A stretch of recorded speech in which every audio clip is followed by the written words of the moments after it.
Welcome to Behind the Beards, the podcast where real estate gets real messy, real funny, and sometimes just downright unpredictable. I'm Josh. And I'm Nate. We're pulling back the curtain on the world of real estate. Whether you're an agent, industry professional, client, or you're just here for the chaos, you're in the right place. This is a real estate talk.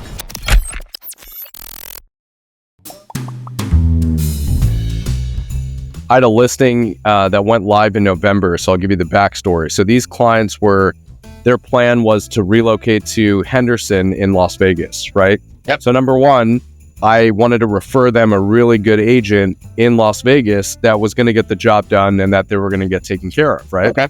So for realtors out there who are listening to this episode, another avenue of making some money is referrals, right? Why not? If your client's relocating somewhere that's too far for you to do, or you're not licensed in that area, you can still get a referral, right? So number one, you're referring your client to a really good agent who's going to get the job done, that's going to help you on your end too, but you're also getting paid for it. So that's the first thing, right? So I referred them an unbelievable agent in Henderson, right, that specializes in the neighborhood that they were looking in. That was the first step. And their goal was to buy a new construction property. So for new construction out in Vegas, it's a little bit different here in California. There's tons of inventory. So you're not on like a lottery system where, you know, your name gets pulled and you get 5 minutes to make a decision. They knew that they would be able to secure something in Henderson. Nice. Yeah. They just needed to get their property in escrow here first before they even looked at them seriously. Right. So yeah. And John, did they have a community that they were, already targeting there? So you kind of knew where they wanted to end up. They just had this piece in between where they needed to make sure, just for our listeners, to be in contract, which means be on the market, marketed correctly, have a ready, willing, and able buyer in a contract ready to go, so they could show that to the new home builder in this case, or in other cases, it would be the seller of the property they were going to. Correct. We weren't going to be writing a contingent offer because they needed the proceeds from the sale of their house in order to make the purchase in Vegas. Gotcha. So all the new construction sales office wanted was to get our property under contract with a willing, like you said, able buyer that's going to perform, and then they were going to take them seriously. So yes, there was some timing. Everything had to line up, but the great thing about them wanting to go to Vegas new construction is that we knew that they would have inventory. That wasn't an issue. So we just needed to get their house under contract. So fast forward to listing prep. In the listing presentation, they told me that, I told them what I thought it was worth, right? The property was worth about $950,000, maybe a little bit more, but that's what it was worth, right? Based on the comps. And they were really receptive sellers, which is, we love when sellers are receptive, right? Sure. I mean, there's never anything worse when a seller thinks their house is worth X and they just won't come down to reality. Yep. So they agreed with me. They thought their house was worth about $950,000, right? We looked at, as real estate agents, we look at active, pending, and sold properties, right? So there was several properties in their neighborhood that were overpriced, like $980 million. There were some that were bigger that were at 1.1, and they were on the market. Average days on market for those 3 listings were like 75 days. So they were active listings that you could see that weren't selling for whatever reason, and you could see, wow, they've been there. Let's price accordingly based on our competition. And by the way, people think sometimes when we say comps or sales comparisons, right? Those are sales, but not always. We're looking at active listings, recent sales, and then pending, right? So go ahead, Josh. Pending too. Yep. Yeah. So great questions. I even reached out to people that were under contract. So we knew that their house, what it was worth. We knew what it was worth. The sellers that had their properties on the market for 75 days were being greedy. They wanted to get that price that they got when interest rates were a little bit lower, because there are some comps that were much higher, right? Yep. But yesterday's price isn't today's price, right, Nate? We knew what the house was worth. Now let's talk strategy. When we were sitting down, I said, guys, if you want to get $950, you're going to need to list it with an 8 in front of it. And what I mean by an 8, $899. right? Some people who have their search criterias at $899 are not going to see this property if you list it at $950. And also, I thought, and I knew this being in the business for over 12 years, I knew that if they listed it at $950, it would have sat. Yep. Sure, someone eventually could have come in and paid their price. Yep. But it was going to sit for a while, and they didn't have time. They wanted to be in Henderson before the holidays. Eyes on the goal. Eyes on the goal. Exactly. We always ask our clients, what are your goals and desires and what are your needs and your timeline? So they were receptive sellers, which was amazing. This is what every listing agent wants, is for your sellers to be receptive to your recommendations. So we listed at $899. I had 2 killer open houses Saturday. So I listed on a Friday. First showings to be at the open house, Saturday and Sunday. We had over 85 people walk through the door. Yep. There was over 100 group that walked in that weekend. We got several offers. There was like an offer at $880. We had one at $875. So people were still riding a little bit under, right? And then we had one at $900. So which is a little bit above asking price. I said, this is exactly what I want. This is it. A perfect dream for a seller is to get multiple offers, right? So we issued a multiple counter offer. We already knew which offer we wanted to go with. It's just the price needed to be higher. We knew which person we wanted. There was another party that it was for the parents. So it would have been sight unseen. So that's where red flags come up. That's where our recommendations come into play. Even if it's a higher price, you know, you have to be wary. It's not all about price. Are they going to close the deal? Lo and behold, we ended up closing at what price? $950. We got that $950 offer. We closed last week and they ended up securing the same day that we closed escrow. They were in Vegas because they didn't need to be here. They pre-signed their paperwork. Yep. They were in Henderson with the agent who I referred them to. They put their deposit down on the new construction site that they were in love with. They went under contract on their replacement property the same day that we closed, literally the same day that we recorded on our property. And they're closing on their replacement property on the 23rd of December. And they get to spend the holidays in their new home. Yeah. You know, it's full circle, right? Have a game plan, have a strategy, have an advisor that knows what he's doing and is, listen, because this goes, like you said, this is stories and success stories, but you have success stories based on failed stories, right? I mean, I've had sellers too that have said, Josh, my house is worth 1.5, but it's really worth 1.2. Yep. And we start at 1.5 and you just go down and down and down and down and it becomes stagnant, right? So it was a great story. I'm super happy that they got the price that they wanted on their sale. And that they also found their dream home in Henderson, and it was a perfect success story. Well, I'm going to give a couple of interesting points through that first, that piece there. First of all, if you listed the home at $950, it'd probably still be on the market and they would have got $930. One of the hardest 100%. conversations that we have with our sellers is not so much, don't look at what we're listing it at, look at where we want to end up. And I'm not an agent that grossly underprices homes. I know there are agents across the nation in certain markets that do that. Sometimes they sell, for $500,000, sometimes above asking. I price to that comp, but then I go, the last sales comp, look at the competition that's in the area, and then price slightly underneath that.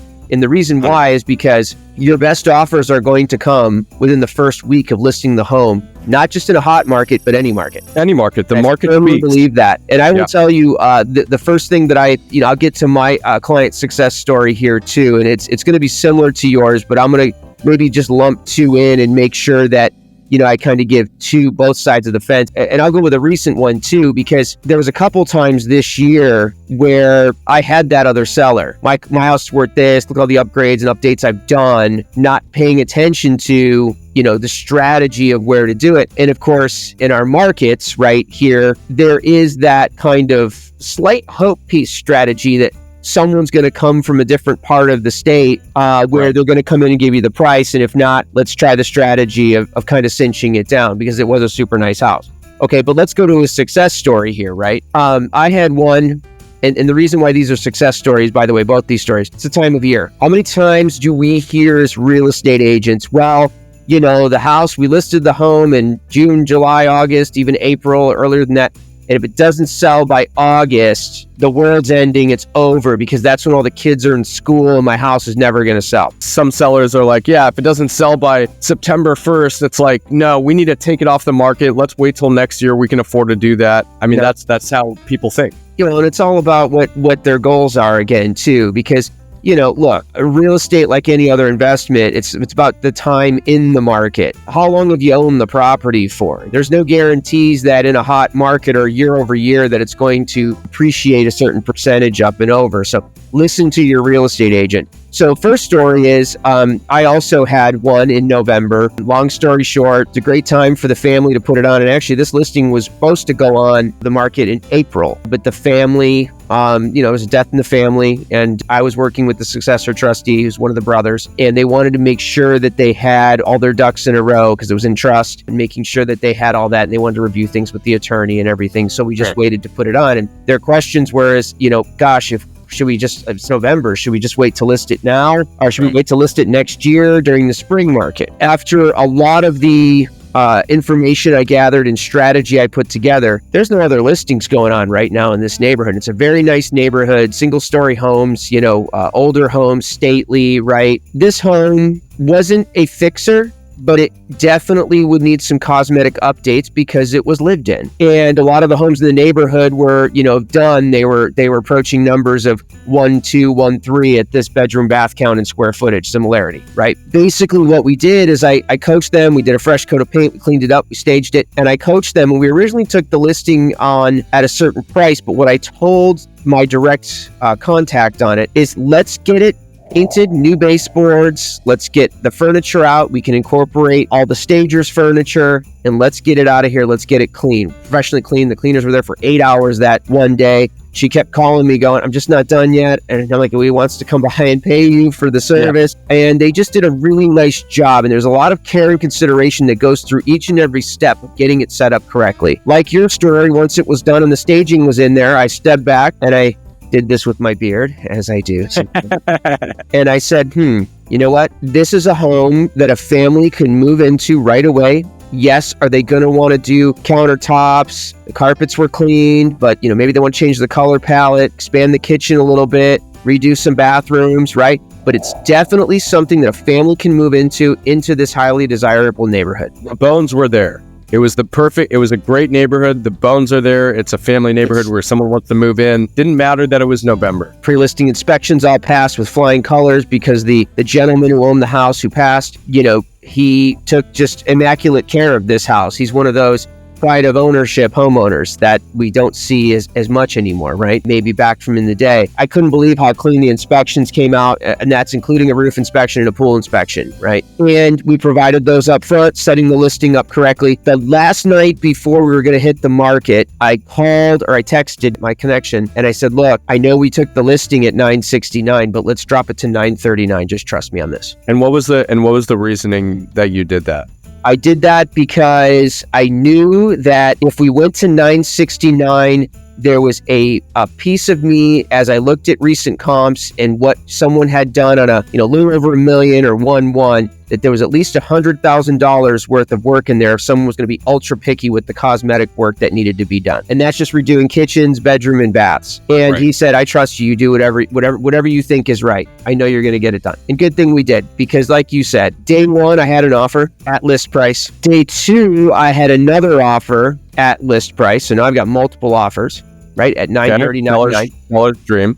And check it out. I mean, when I called, there was another brother that was involved, and he wasn't as involved in each and every piece of the whole transaction, but he did get involved, and it was we don't need to go into all that long story there with it, but there were some calls we were on until 9:30 at night, right? We were chatting things out. Open houses, 28 groups through the first day on Saturday, 29. Next day we had, I think, 6 or 7. A lot of neighbors, right? Meeting everyone. Got a lot of good compliments on how nice the house looked, that knew the family, right? That had been in and out of the house at various times through the years. And in the end, what it was is we had those two offers, and we were able to now do a seller multiple counter offer, in which both of those offers were asking for compensation. One of them was a 3% buyer broker agreement. The other one was an agent that was buying it for herself and her family. to move into. Was she relinquishing the commission? Was she asking for commission? She was asking for 3% buyer credits for closing costs. Got it. So they were both asking for the same concession. Same thing. So they both got a fantastic seller multiple counter offer to come up to, guess what price? $950? $960. $959, which is where I was curious if we listed it at $969 to start with, if maybe that's where we would have ended up anyway. The only difference would have been is that we may not have gotten the asking price. We might have had to adjust. And when I adjust price, I don't adjust $5-10,000 on a price point like that. I adjust at least $15-20. Yeah. That price adjustment would have been from $969 down to $949. Yeah. So the strategy worked. And trust me, this is a market where everyone says that nothing closes in November. Oh, December, it's over. Well, I don't know about you, Josh, but I have 2 more listings coming out that we're willing to go on the market before Christmas. What we're going to do instead, just because we're worried about days on market if we don't get any type of activity before Christmas, that we're just going to wait and we're going to put them on January 2nd. Well, and November is different to December 25th. Right, or Correct. the 20, listing a property 3 days before Christmas or Hanukkah, right? It just doesn't make sense to list it right around the holidays. If you're a week out for the new year, just wait. But there's one thing: if someone wants to list their house in November, I'm not going to say no. You should wait till next year. It depends on the circumstance, right? Depends on the market. 100%.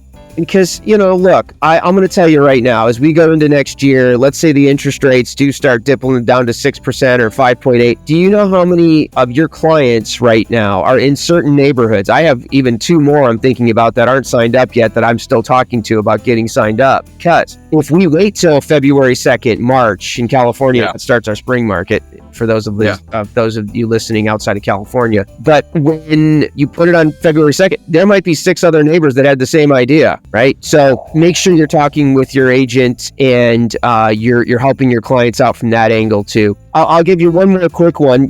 I work with a lot of first-time home buyers because I can and I'm good at it. And the reason why I say that is because I do have the past mortgage background, and I love helping first-time home buyers because number one, they're curious. They follow process, and I'm not one of these guys that likes to tell people what to do all the time, and you better listen to me, and anyone who knows me personally knows that that's not my style whatsoever. But I've had a couple this year where just low down payment assistance, having tough negotiations with sellers who also said at the end of this year, one in particular I'm thinking about is a first-time home buyer that bought in October. She qualified for a very special indigenous person's HUD loan, HUD 184 loan. I'd never done one before, and it was a great experience. But she came down with virtually nothing out of pocket, and this government program came there, and then she even got some closing costs out of it. The seller on that property was trying to say to their listing agent, I'm going to wait till next year because I'm going to get more. And, the rates are going to go down and do this. And we actually looked at the property. They went off the market while that agent was in Europe. I was talking to her through text, and we got it into contract at a very nice price for a well-deserving first-time home buyer. And that person isn't even in my immediate region. That house she bought is an hour and 15 minutes from where I live. And she was a referral from two other clients that I have that are friends of hers in that region. And so that's just really nice to have that validation that, the referrals come through and who you work with matters and people you work with, like and trust, right? Absolutely. So, I always wish we have more time, Josh, but I definitely want to get to our kind of trick question of the day, or our final question of the day. Is that what we're saying? Or our rapid fire round. And I want to make sure we get to that. Baby. Yeah, let's see what it is today, because we don't know what this is until we flip that screen here, and let's see it. All right, what's your go-to pump-up song before listing appointment? Or any appointment, maybe, because sometimes, a listing appointment, you don't know what you're walking into every time, right? I love this. So, me and my brother growing up, we're big into WWE wrestling. Oh, right? Nice. Okay. Dude, our mom would take us to all the events. It was so sick. We had WWE belts. Just let me paint you a picture. Me and my brother would wrestle in my parents' room. We'd throw each other. it was crazy. We literally thought we were professional wrestlers. We were Jake and Logan Paul. Okay, right. So I can answer this very easily. There's been multiple listing appointments that I've gone on, and I've just, I've been there in my car, and I'm like, it's time for the song. And the song is John Cena, "You Can't See Me. My time is now." So I'm sitting in my car, bumping this song, and I'm like, this is my time.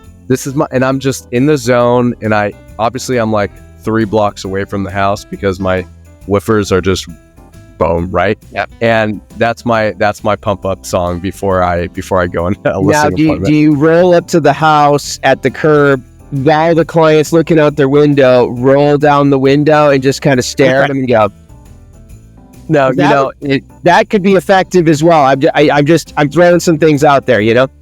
In my WWE belt, just like over my shoulder.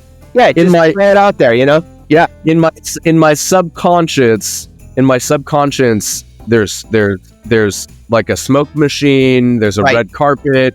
I have the belt. I have my sunglasses on. They see me roll up with the song, get out the car, walk up with the belt, and they just sign the listing agreement. They don't even ask questions.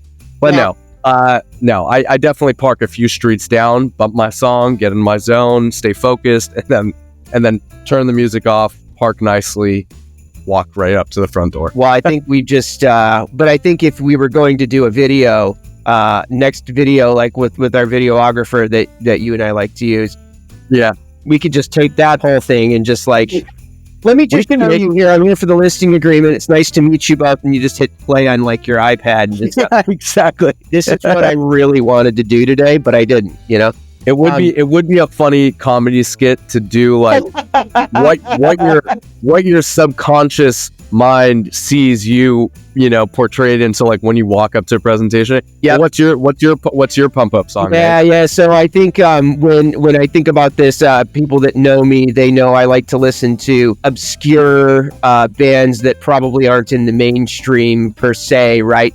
I'm a huge music head, and I like to go see a lot of live shows, and I've been to many, many live shows. And sometimes when I tell people, "Hey, have you heard this band?" and they go, "No, I have no idea who you're talking about." I think one that people may know is a band on the East Coast out of Vermont by the name of Fish. I've seen those guys a number of times, probably way too much, and been all around the country. So it's a work hard, play hard environment there, right? So for me, it's one of their songs, the Tweezer Reprise, and it's just this building guitar, kind of builds up, and the drums get nasty, and it's I love that. like this instrumental piece, dude, and it's just like, and then I also like I'm ripping it around the corner, and then I'm looking at the GPS, and I'm like, shit, I better turn this down. So here we go, right? But yeah, you got the good system, you got to have the good music going through, and for sure, it's just nice to definitely have that pump up song going. Well, this was fun, Josh, as always. Definitely, always enjoy our time together, and think with that, we'll call it a day, a good session, I guess. I love it. Yeah. Thanks for tuning in to Behind the Beards. If you enjoyed today's episode, do us a favor, subscribe, leave a comment, and share it with someone who'd enjoy what you've heard here today. You can also connect with us on social media or send us one of your own real estate confessions, because who knows, you might just hear it on the next episode. We'll catch you next time, where we keep it real, keep it honest, and always behind the beard.